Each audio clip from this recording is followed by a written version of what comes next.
Hello, welcome everyone. Welcome to the Felt Space. I'm Julia Kirby. I'm facilitator of this wonderful work, Family Constellations, that you might have heard about if you're watching this, or you might be a seasoned facilitator interested in what we have to offer here today. So I am very pleased and honored to have Shavasti here today. I think we are in month 5. We started in November, where we started offering Savasti's language of the soul training, which I am really pleased to share with you here today and hear a bit more from him. Welcome, Shavasti. Nice to have you. Hello, here. Julia. Thank you. It's a pleasure to be back in your space again. Indeed, yes, we started in I think September or October 2021 to offer this supplemental training in family constellations, specifically in the language of the soul, or the use and development of healing sentences. In fact, many of you may know me from my book, The Language of the Soul, which was published under the name John L. Payne. If you haven't made the connection between John L. Payne and who I am today, which is Shavasti. Yes, so I have 2 books on family constellations: The Healing of Individuals, Families, and Nations, and also The Language of the Soul. And so the Language of the Soul supplemental training, which is really designed for trainees, beginners, and even seasoned facilitators, is designed to be an ongoing resource where people can come back to explore the depth of a healing sentence, what it means for them personally, what it means to hold that space for their client or for the workshop, and from whence they come. Because for me, healing sentences appear out of the silence and out of the stillness. And in order to be with that stillness and to be with that silence, we have to have a healthy relationship to our own grief and have a healthy relationship to our own wounding, and be present with that as we become an ally to our client and work with them. Yeah, that's something I actually remember from sitting in and being part of the workshops, how you describe as facilitators, we don't need to be a mile ahead of our clients. We need to hold our own wounding carefully and maybe just be half a step ahead. Mm-hmm. Yeah, absolutely. Yeah, that makes it, we're working from a vulnerable space with our own. Well, the important thing to really communicate here with the language of the soul is that healing sentences are not a conversation. They are a transmission. And so a constellation, in my view, is not to devolve into a form or an aspect of psychodrama where everyone's just talking and expressing their feelings freely. But a healing sentence is can be a very precise transmission that creates a shift for an entire room of people. And so we derive those through deep listening to the field. And of course, we're listening to something that's completely empty. We're listening to something that is completely silent. And it's from there that we can derive really profound messages of reconciliation, of love, of healing, of appreciation, and of connection between humans and between generations. So I really emphasize that healing sentences are not a conversation, they are a transmission. So in the training, do you help participants to find that stillness inside them, to have that drop into them? How do we do that? Well, as I mentioned just a couple of minutes ago, that one of the most important qualities to working with groups and to working with family constellations and with healing sentences in particular is to be comfortable with our own grief. Because when we're not comfortable with our own grief, or we're not comfortable with grief per se, then there's often an attempt to make everything good, to look for solutions that can bypass the pain or bypass the raw truth of what is. And so when we have this healthy relationship with our own grief and with our own trauma and with our own doubt and with our own lack, when we have a healthy relationship with that and do not judge its existence and do not try and circumnavigate its existence, we can then hold a space of distilled and raw truth, because that's really what the language of the soul is about. It's about the communication of distilled truth, without all the fluff, without all the irrelevancies around it, down to what is actually really true here. So it's really about communication without the story.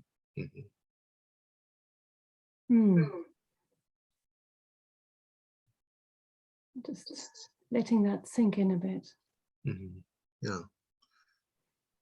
So in the training itself, and I would call it a supplemental training, which is designed to be an ongoing support, an ongoing resource for not only family constellation facilitators, but also therapists, psychotherapists, healers, anyone who works with other people. And we've even had chiropractors come to our training who work with people because they're in contact with people all the time, is to give them a resource for their own self-healing. For many of our facilitators have reported huge personal shifts simply by attending the workshop. Many of the people who have attended the workshop have attended more than once. I think some people have even attended three or four times by now. So it is designed to be an ongoing supplemental training. So it is not a standalone training in terms of you're now going to learn how to do family constellations online, but it is a supplemental training for those people who are in training, who have completed training, who are perhaps thinking about doing training, or perhaps are not even involved in family constellation work, but want to find another deeper, more meaningful and truthful way of communicating with their clients and assisting their clients to shift through the use of language as a transmission. So they are therapists of a kind. Is that fair to say? Most are therapists or facilitators or healers of a kind, or certainly or interested in becoming so. Yeah.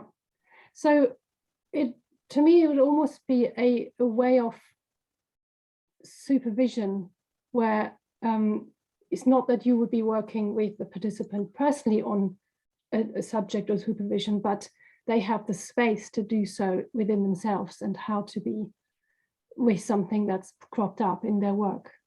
Well, I suppose we could include the word supervision in terms of calling it an ongoing supplemental training, because we have breakout groups and you get to practice with other people and to really embody.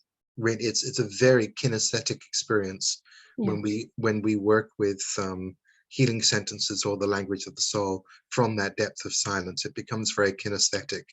And so this is part of the communication, that the language of the soul is not a conversation. It is a transmission. And that transmission really emerges from the silence. And a part of that process is for the facilitator to really feel, how does that land? How does that land with me? And then once I have that experience of how that lands with me, how then does it land with my client? Can I see that it's landing with my client?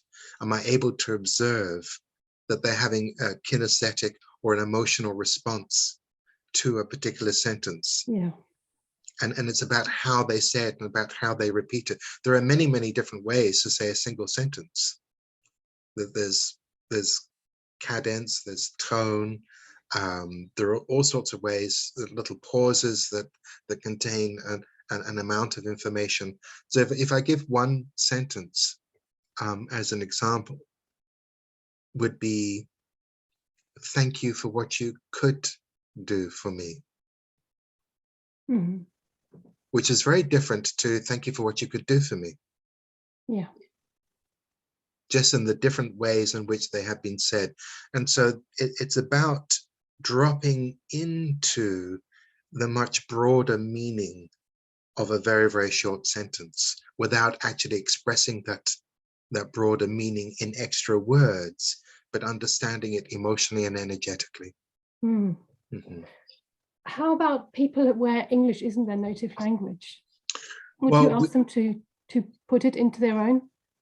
Sometimes, yes, I would do. Generally, when I have people on my workshop whose mother tongue is other than English, I will often get them to translate the sentence and just find, and speaking 3 languages myself, I also understand that you cannot make precise translations from one language to the next. So it's about finding the word in the other language that conveys the feeling more accurately,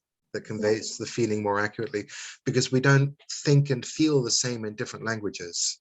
I know, for example, myself, when I change language, my personality tends to change as well. And how I say things and the manner in which I say things as well, because it's also a cultural indicator too. Yeah. I noticed it myself, being German born, but having done most of my constellation training in English. When I facilitate in German, it's a different way of, I'm still finding it harder to bring the sentences to a point. English does lend itself quite nicely. And that's the only 2 languages I can compare. Right. Indeed. Yeah. So back to the point of, it's a supplemental training, and it's designed for those who are in training, those who have completed training, and those who are facilitating, whether they are beginner facilitators or even rather experienced. And so this resource can be used for personal healing and also for professional growth and development. Because for me, the language of the soul, healing sentences as a transmission are a very, very powerful healing tool that will enable us to get more out of our constellation work. And so it's about truly embodying that understanding that healing sentences are a transmission, they're not a conversation. So less is more. Less is more, indeed. Yeah, good. Thank you. So we're hoping to do this, well, we're going to carry on doing this on a regular basis. On a regular basis, yeah, and probably the new states will be in the post below, or wherever this video ends up. I'm very much looking forward to the next one. Yeah, and thank you, Julia, for hosting my work. And it's always a pleasure to connect with you, and I look forward to speaking to you and working with you again soon. So am I. Thank you very much, Shavasta, for coming. Bye-bye. Bye-bye.